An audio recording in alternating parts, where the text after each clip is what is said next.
Hello friends, అందరికీ నమస్కారం. నేను మీ Bhavya. Welcome back to Puneeti Shreeyan channel. ఈ వీడియో డివోషనల్ వీడియో. ప్రత్యేకంగా సత్యనారాయణ వ్రతం గురించి చెప్పడం జరిగింది. సత్యనారాయణ వ్రతం అన్నవరం దేవాలయం శ్రీ సత్యనారాయణ స్వామికి చేసే పూజ.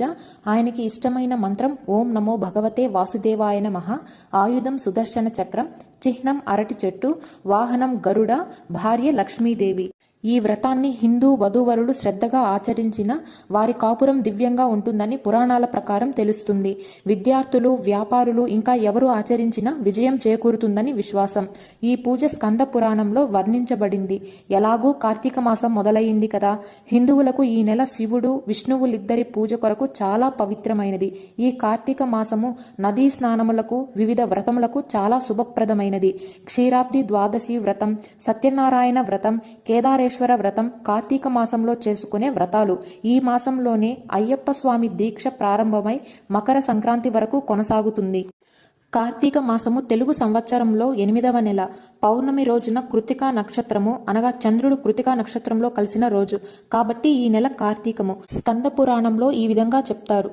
నా కార్తీక సమో మాసో నా కృతేన సమం యుగం, నా వేద సదృశం శాస్త్రం, నా తీర్థం గంగయా సమం. కార్తీక మాసానికి సమానమైన మాసమేదీ లేదు, సత్యయుగంతో సమానమైన యుగమేదీ లేదు, వేదములతో సమానమైన శాస్త్రమేదీ లేదు, గంగా నది వంటి ఇతర నది ఏదీ లేదు అని దీని అర్థం. హిందూ శాస్త్రంలోని 4 యుగాలలో చివరి కలియుగంలో ప్రత్యేకించి సత్యనారాయణ పూజకు హాజరైన వారు మరియు హాజరయ్యే వారికి కలియుగంలో తన భక్తులకు సహాయం చేస్తానని నారాయణ దేవుడు ఎలా ప్రతిజ్ఞ చేస్తాడో కథ చెబుతుంది. పూజను నిర్వహించడం భగవంతుడికి చేసిన వాగ్దానం అని కథ వివరిస్తుంది.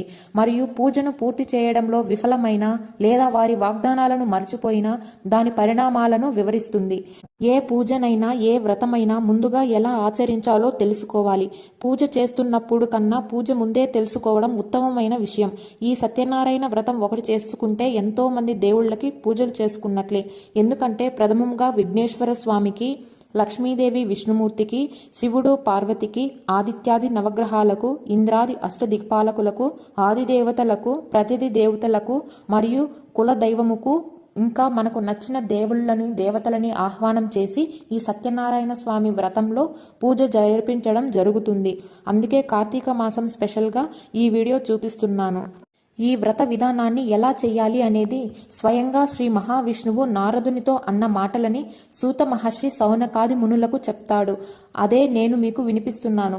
అలానే నారాయణుడు మన ఇంటికి ఆహ్వానించిన తర్వాత మనం ఎలాంటి ఉపచారాలు చేయాలి అనేది ఒక పాట ద్వారా తెలియజేస్తున్నాను. కాబట్టి అందరూ శ్రద్ధగా వినండి. చాలా మంది అనుకుంటుంటారు సత్యనారాయణ వ్రతం కొత్త దంపతులు మాత్రమే చేయాలి లేదా నూతన గృహప్రవేశం చేసేటప్పుడు మాత్రమే చేయాలి అని. అలా ఏం కాదు. ఈ వీడియో పూర్తిగా చూసినట్లయితే అన్ని అనుమానాలు తొలగిపోతాయి. ఇప్పుడు వ్రత విధానాన్ని కథ ద్వారా తెలుసుకుందాం. పూర్వము ఒకరోజు నైమిషారణ్యమునందు పురాణాలను చెప్పుటలో విశేష ప్రజ్ఞ కలవాడైన శ్రీ సూత మహర్షిని సౌనకాది మహామునులు కొందరు ఇలా అడుగుతారు. ఓ పౌరాణిక బ్రహ్మ, సూత మహర్షి, మానవులు ఏ వ్రతము చేస్తే కోరికలు ఫలించి ఇహ పరలోక సిద్ధిని పొందుతారు, లేక ఏ తపస్సు చేసి లబ్ధి పొందుతారో మాకు విన్నవించండి అని. అది విన్న సూతుడు, ఓ మునిశ్రేష్ఠులారా, పూర్వం ఒకప్పుడు దేవర్షి అయిన నారదుడు శ్రీ మహావిష్ణువును మీరు అడిగినట్లే అడిగాడు. ఆ మహావిష్ణువు నారదుడికి చెప్పినదే మీకు చెప్తాను, శ్రద్ధగా వినండి అన్నాడు. పూర్వం ఒకప్పుడు నారదులు సర్వలోకాలను తిరుగుతూ భూలోకానికి వచ్చాడు. భూలోకంలో పూర్వజన్మ కర్మ ఫలములతో పలు జన్మములనెత్తుతూ పలు కష్టములను అనుభవిస్తున్న మానవులను చూసి జాలిపడి వీళ్ళ కష్టములను కడతీర్చే ఉపాయం ఏముంది అని విచారిస్తూ విష్ణులోకానికి వెళ్తాడు. అక్కడ చతుర్భుజుడను, తెల్లని శరీరం కలవాడను, శంఖ చక్ర గదా పద్మవనముల విభూషితుడైన నారాయణుని స్తుతిస్తాడు. ఆ స్తుతిని విన్న మహావిష్ణువు సంతోషించి నారదునితో ఇలా అంటారు. ఓ నారద మహర్షి, నీ రాకకు కారణం ఏమిటయ్యా? నీ కోరిక ఏమిటయ్యా? చెప్పు, తీరుస్తాను అని. అప్పుడు నారదులు, ఓ లక్ష్మీ వల్లభ, భూలోకంలో ప్రజలు బహుజన్మములతో పాప కర్మములను అనుభవిస్తున్నారు. వారి కష్టములను కడతేర్చు ఉపాయం చెప్పి దయతో అనుగ్రహించు అని ప్రార్థిస్తాడు.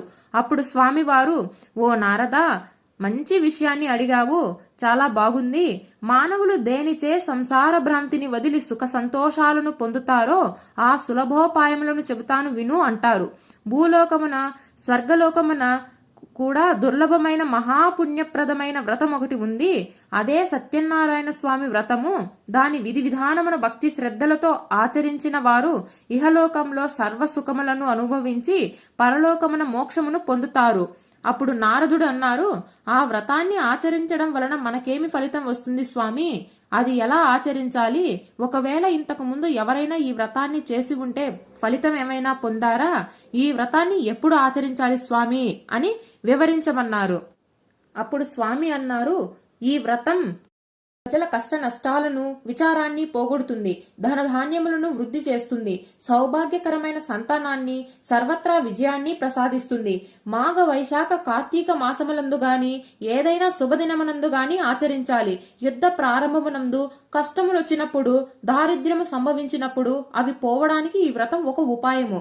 దీనిని శక్తి గలవారు ప్రతి నెలా చేసుకోవచ్చు, శక్తిని బట్టి సంవత్సరంలో ఒక్కసారైనా చేసుకోవచ్చు అని స్వామివారు చెబుతారు. ఏకాదశి రోజున కానీ, పౌర్ణమి రోజున కానీ, సూర్య సంక్రమణం రోజున కానీ చేయవచ్చు.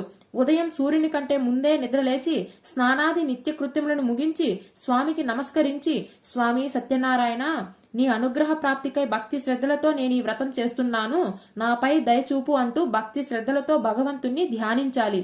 అలా సంకల్పం చెప్పి మధ్యాహ్నం కూడా స్వామికి నమస్కరించి సాయంకాలం ఒకసారి స్నానం ఆచరించి అసుర సంధ్య వేళ దాటిన తర్వాత వ్రత పూజ చేయాలి. పూజా ప్రదేశాన్ని స్థలశుద్ధి చేసి 5 రంగుల గల ముగ్గులు పెట్టి ఆ ముగ్గుపై అంచులున్న కొత్త వస్త్రమును పరచాలి. ఆ బట్టపై బియ్యము పోసి మధ్యలో శక్తిని బట్టి వెండి, రాగి లేదా ఇత్తడి కలశాన్ని పెట్టాలి. మరీ బాగా పేదవారైతే మట్టి కలశాన్నైనా పెట్టుకోవచ్చు. శక్తి కొలది ఆచరించాలి. ఆ కలశంపై మరొక వస్త్రం పరచాలి. ఆ కలశాన్ని సత్యనారాయణునిగా భావించాలి. ముందుగా విఘ్నేశ్వరుని, తర్వాత లక్ష్మీదేవి, విష్ణుమూర్తిని, శివుడు, పార్వతిని, ఆదిత్యాది నవగ్రహాలను, ఇంద్రాది అష్టదిక్పాలకులను, ఆది దేవతలను, ప్రత్యధి దేవతలను పూజించాలి. కాబట్టి ముందుగా వారిని ఆవాహనం చేయాలి. ముందుగా మొదట కలశమునున్న వరుణదేవుని ఆవాహనము చేసి విడిగా పూజించాలి. తర్వాత విఘ్నేశ్వరుడు మొదలగు 5 దేవతలను కలశంకు ఉత్తర దిశముగా మంత్రములతో ఆవాహనం చేసి పూజించాలి. సూర్యాది గ్రహములను, దిక్పాలకులను ఆయా స్థానంలో ఆవాహన చేసి పూజించాలి. తర్వాత సత్యనారాయణ స్వామి కలశమందు ప్రతిష్ఠించి పూజించాలి. అంటే అష్టదిక్పాలకులను తూర్పు మొదలగు 8 దిశలందు ప్రతిష్ఠించి పూజించాలి. తర్వాత సత్యదేవుని కలశ మీద పూజ చేయాలి. ఈ పూజను బ్రాహ్మణ, క్షత్రియ, వైశ్య, శూద్రులు, ఆడవారు కూడా చేయవచ్చు. పగలు ఉపవాసం ఉండి సాయంత్రం వేళ బ్రాహ్మణులు బంధువులతో కలిసి చేసుకోవాలి. అరటి పండ్లు, ఆవు పాలు, ఆవు నెయ్యి, గోధుమ నూక లేక వరి నూకతో గాని వాటికి పంచదార కలిపి ప్రసాదం చేసి స్వామికి నివేదించాలి. చక్కెర లేకపోతే బెల్లం కూడా వాడవచ్చు. ఇలా స్వామికి నివేదించిన నైవేద్యమును అందరికీ పంచి మనం తిని బ్రాహ్మణులకు శక్తి కొలది దక్షిణ తాంబూలాదులతో సత్కరించి దీవెనలను తీసుకోవాలి. బ్రాహ్మణులతో సహా అందరూ భోజనం చేయాలి. సత్యనారాయణ స్వామిని నృత్య గీతాది మహారాజోపచారములతో సంతోషింపచేయాలి. మానవులు తమ కోర్కెలను తీర్చుకున్నటకు ఇంతకంటే సులభ వ్రత మార్గం ఇంకొకటి లేదు అని శ్రీమన్నారాయణుడు స్వయంగా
చక్కగా ఉందో, స్వామిని ఎలా స్వాగతించాలి, ఎలా ఉపచారాలు చేయాలి, ప్రసాదం ఎలా చేయాలి, ఆ ప్రసాదం సమ్మేళనంలో ఏమి ఉంటుంది, ఏ మాసం ఏ తిథుల్లో చేసుకోవాలి అని, అలానే వ్రతంలో 5 కథలు శ్రద్ధగా విని ప్రసాదం స్వీకరించి బ్రాహ్మణులకు దక్షిణాది తాంబూలం ఇచ్చి వారి ఆశీర్వాదం తీసుకోవాలి. ఈ వ్రతం మాత్రం సొంతంగా చేసుకోకూడదు. ఖచ్చితంగా బ్రాహ్మణులను పిలిపించుకుని వ్రతం ఆచరించాలి. కాబట్టి కార్తీక మాసంలో చాలా మంచి రోజులు, తిథులు ఉన్నాయి. వాటిని అనుసరించి పరమేశ్వరునితో పాటు శ్రీ మహావిష్ణువుకి కూడా పూజ చేసుకుంటే చాలా మంచిది. ఎవరైనా ఇదివరకే మేము ఈ వ్రతం చేసుకుంటాము అని సంకల్పం చెప్పుకొని ఉంటే ఈ కార్తీక మాసంలో చేసుకోవడం చాలా మంచిది. ఈ వీడియో మీకు నచ్చినట్లయితే please do like, share and subscribe to my channel, and thanks for watching everyone.